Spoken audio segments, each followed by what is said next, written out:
안녕하세요. 컴퓨팅 사고력 자유설계 과제 발표를 맡게 된 2020 1514 이형진입니다. 발표 순서는 다음과 같습니다. 첫 번째 아이디어 내기, 두 번째 아이디어 수렴, 세 번째 개념 설계 단계로 이루어져 있습니다. 저는 평소에 영화를 보는 것을 좋아해서 나만의 영화 추천 알고리즘을 발명 주제로 삼았습니다. 사실 다수 영화 스트리밍 사이트에서 이미 영화 추천 알고리즘을 사용 중입니다. 그렇게 저희 본 자유설계 과제 목표는 영화 추천 알고리즘의 발전이 되겠습니다. 아이디어 내기입니다. 저는 스캠퍼와 트리즈 기법, 40가지 발명 원리를 활용해서 아이디어를 내보았습니다. 스캠퍼에서 A, M, E, R을 이용해서 아이디어를 내는데요. 이 아이디어들을 자세히 설명해 보도록 하겠습니다. 스캠퍼의 A, 적용하기에서 저는 재활용품 분리기계의 원리를 영화 분류에 이용할 생각을 했습니다. 재활용품 분리기계처럼 확실한 기준을 가지고 영화를 분류하면 콘텐츠 기반 추천 방식에 큰 도움이 될 것이며 사용자의 취향 정보를 보다 확실히 분석하는 것이 가능할 것입니다.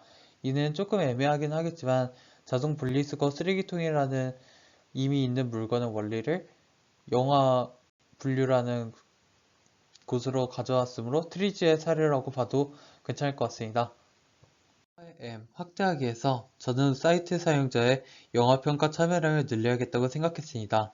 데이터베이스 크기는 사이트의 영화 추천 적응학생에 큰 영향을 주는 요인입니다. 따라서 데이터베이스를 늘리기 위한 방안을 생각한 것이 두 가지 있습니다. 이 둘은 모두 트리지 기법을 이용한 아이디어입니다. 첫 번째는 여러 영화를 리뷰하면 특정 개수를 기준으로 실질적인 혜택을 주는 방안입니다. 지금 보고 계신 것은 웹툰 플랫폼 카카오 페이지인데요. 카카오 페이지에서는 유료인 회차를 카카오톡 친구 3명에게 추천하면 본인 또한 유료 회차를 무료로 볼 수 있습니다. 지금 오른쪽에 보이시는 사진은 카카오 페이지에서 해당 서비스를 이용하는 모습입니다. 빨간색 박스로 표시되어 있는 부분에는 친구 3명에게 무료 이용권을 선물하면 나도 무료 라고 적혀 있습니다. 이는 사용자를 늘리기 위한 카카오 페이지의 마케팅 전략입니다. 이 방식을 이용하여 예를 들어 영화 평가를 특정 개수 이상으로 매기면 연계 스트리밍 플랫폼에서 유료인 영화 하나를 선택해 할인 혜택을 적용받게 할 수 있겠습니다. 번째 아이디어는 한국정책학회에서 2015년 작성한 주인 참여제도 현황 및 활성화 방안 연구의 방안에서 아이디어를 얻어받는 것입니다.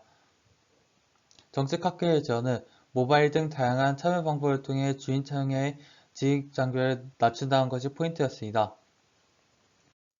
현재 대부분의 영화 사이트가 인터넷을 통해 사이트에 접속하고 발전을 줘야 합니다. 그런데 이것보다 더 간소화된 과정은 없을까요? 그래서 저는 이 과정보다 더 간소한 방법을 통해 영화 평가를 할 수 있는 방법을 마련해서 주인 참여의 진입장벽을 낮추듯이 영화 평가의 진입장벽 또한 낮출 생각을 했습니다. 이때 생각난 것이 무인 티켓 발권기인데요. 무인 티켓 발권기는 영화가 여기저기 이미 배치되어 있죠. 무인 티켓 발권기를 통해 영화 시청 직후 영화를 평가할 수 있게 하게끔 하면 평가의 편의성은 더욱 올라갈 것입니다. 이 방안은 특히 M1 물질적 혜택을 주는 아이디어와 시너지 효과가 있을 거라고 예상되는데요. 평소 영화 할인 이벤트에 관심이 없던 사람도 영화관에 가면 관심이 동하기 마련입니다. 그런 와중에 티켓을 발권하러 갔는데 이런 이벤트가 있으면 자연스럽게 평가 참여율은 더욱 증가할 수밖에 없을 것이라 생각됩니다. 제거하기 위해서 저는 영화 추천 사이트에 가입 시 실시하게 된 영화 평가 단계를 제거하는 아이디어를 냈습니다.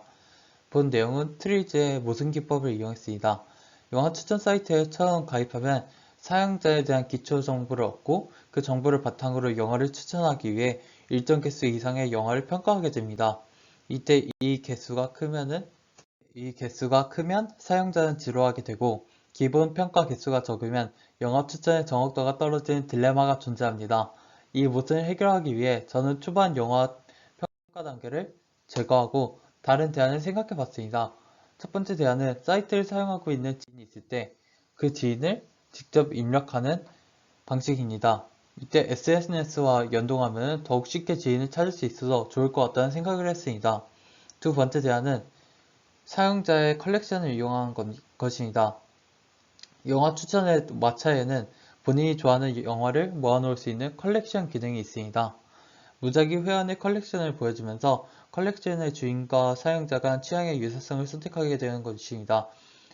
비록 그렇게 하면은 기존 방식보다 정확성이 조금 떨어질 수는 있지만, 그러면 영어를 일일이 평가하지 않으면서 사용자의 취향 분석이 가능하므로 괜찮은 대안이라고 생각됩니다. 반대로 하기 위해서 저는 영화 보고 별점 매기기의 과정을 거꾸로 했습니다. 아직 시청하지 않은 영화 중 보고 싶은 영화가 있을 때 우선 별점을 예상해서 매기고 영화를 본 후에 수정하게 하는 것입니다. 사용자의 예상 별점 데이터가 보이면 사용자가 영화의 어떤 면에 기대감을 느끼고 시청을 결정하는지 알 수 있습니다. 이는 추후 영화 추천 서비스에서 이용 가능한데, 사용자의 별점 데이터를 통해 실제로 사용자가 좋아할 만한 영화를 고른 후 예상 별점 데이터를 통해 보다 기대감을 느낄 만한 영화를 추천해 사용자가 단지 추천을 듣는 데 끝나지 않고 시청까지 할 확률을 높일 수 있습니다.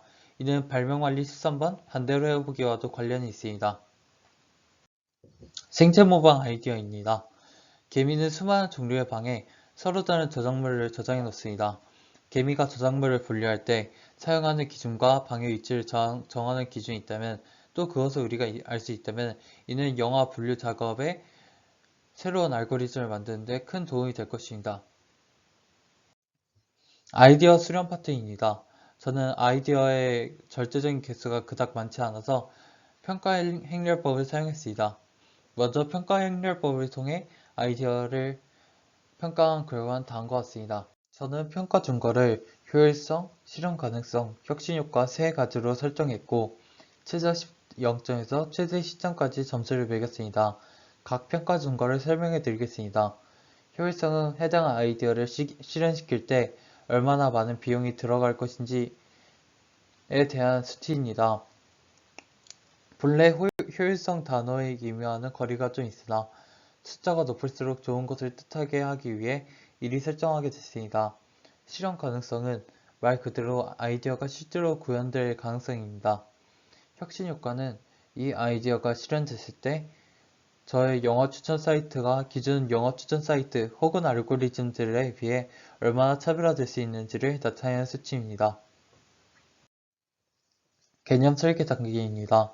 저는 평가 행렬법을 통해 상위 4개의 아이디어를 뽑은 후 플로우 차트를 이용해 개념 설계 절차를 진행했습니다. 그래서 제가 설계한 저만의 영화 추천 사이트가 돌아가는 구성 방식을 플로우 차트를 통해서 설명해 드리도록 하겠습니다. 먼저 사용자가 자신만의 계정을 만들어서 사이트에 접속하게 되면 그때부터 시작이 됩니다. 그 시점에서 사용자는 하나의 질문을 맞이하게 되는데, 본 사이트를 사용하고 있는 지인이 있으며 지인의 취향과 유사한 취향의 영화를 추천받고 싶으니까 이 선택지에서 Yes를 선택하면은 알고리즘으로 취향을 분석한다 선택지로 넘어가게 됩니다. 하지만 No를 선택하게 되면은 직접 영화를 평가하겠는가 라는 또 다른 선택지로 넘어가게 되는데요. 여기서 직접 영화를 평가하겠냐는 거는 기존의 영화 스트리밍 사이트들이 했던 것과 유사한 방식으로 직접 영화들을 골라서 일정 개수 이상의 영화를 평가하고 그거를 통해서 자신의 취향을 사이트에 알리는 거죠. 하지만 여기서 만약에 No를 선택을 하면은 컬렉션을 이용해서 컬렉션과 본인 간의 취향 유사도를 설정을 한다. 그렇게 해서 자신의 취향을 사이트에 알리는 방법이 있겠습니다. 그래서 그 취향 정보들을 모두 받아서 수합을 하게 되면은 알고리즘으로 취향을 분석한다 단계로 가게 됩니다. 그 다음에 그 알고리즘으로 분석한 취향을 토대로 영화를 추천하게 되는데요. 여기까지가 처음 사이트를 시작했을 때 거치게 되는 기본적 과정입니다. 그런데 이 과정이 끝나고 난 다음에 또 다른 영화에 대한 평가를 추가하고 싶은 욕구가 있을 수도 있잖아요. 그렇기 때문에 여기에 영화 평가를 추가하겠는가? 라는 항목을 만들어 둡니다. 여기서 만약에 영화 평가를 추가하고 싶으면은 Yes를 선택해서, 그래서 그 평가 정보가 이쪽으로 위로 올라가서 다시 알고리즘 알고리즘으로 들어가서 취향 분석 정보에 반영이 되게 되는 거죠. 그리고 만약에 사용자가 영화를 새로 보게 되는 상황이다. 그럴 때를 대비한 것이 여기 아래에 이어지는 4개의 단계입니다. 첫 번째 선택지는 영화를 시청할 예정인가? 여기서 NO를 선택하면 다시 영화를 추천한다 단계로 돌아갑니다. 하지만 YES를 선택하게 되면은 감상 전 예상 별점을 매기겠는가? 라는 선택지로 가게 되는데요. 여기서 YES를 선택하면은 예상 별점을 매기고 그 예상 별점이 알고리즘으로 들어가서 취향 정보에 반영이 됩니다. 여기서 그 다음에 알고리즘 예상 별점을 매기거나 아니면은 예상 별점을 매기지 않았을 때 다음 단계로 영화를 감상을 하고 그 감상 후 평가를 하겠는가 라는 선택지를 다시 한번 맞이하게 됩니다. 여기서 yes를 선택하면은 그 평가한 별점이 지금까지와 똑같이 알고리즘으로 들어가서 취향 정보에 반영이 되고 만약에 아니라고 선택을 하면은 다 그 영화를 시청할 예정인가에서 NO를 선택했을 때와 마찬가지로 영화를 추천한다 페이지로 다시 돌아가게 됩니다. 이게 저의 영화 추천 시스템 구동 과정입니다. 지금까지 발표를 들어주셔서 정말 감사드립니다.